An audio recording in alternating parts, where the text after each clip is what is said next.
Welcome back to Primetime News and a special welcome to viewers on OneSpotMedia.com. $13 million of the proposed compensation package for the survivors of the 1963 Coral Gardens incident and the families of the victims is now in a trust fund. But the government says it's planning to increase the figure to $30 million. Meanwhile, some members of the Coral Gardens Rastafari Benevolent Society are not pleased with the delay in the disbursement of funds. TVJ's Kalisha Williams reports. It was a Good Friday marked by bad memories for the survivors and their families of the 1963 Coral Gardens incident. Their creativity on display as they gathered at the annual event in Pitford, St. James to commemorate the lives of those who suffered from the actions of the state some 56 years ago.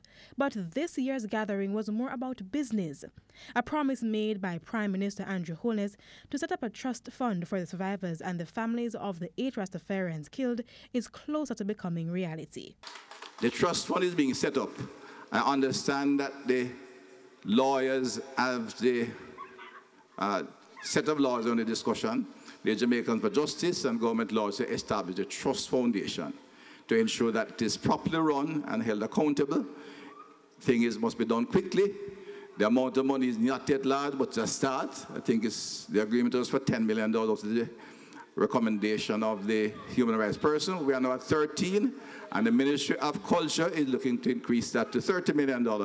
And I think it is open once the trust fund for private contribution and others so that we can put a meaningful amount of money in there. However, that comment triggered this response from a member of the Rastafari community who believes the government is not living up to its end of the bargain. I think that Minister Green tell us that the elders that's still alive, $110 million grant for them, not the $10 million that gone to the trust fund. The $10 million was for the brothers that pass away. Their family would inherit that money. Yeah, the management of that trust fund, brother, will be done by a management committee that will be worked out to the board of management. That is what the law is being done now, where the JFA is what about the $110 million? What you say? Whatever money is committed will go into the trust fund. But he never told us that. Then this, a call for Dr. Chang to take action. Give me a commitment now. When the elders them start get some money, because they're sick, they need food, they need care. Tell me when we go and start get some money that we can say, well, boy, next week we can get some. I can't give you a date on what I do know. The home is held up for the elders who survived, and that home will be settled.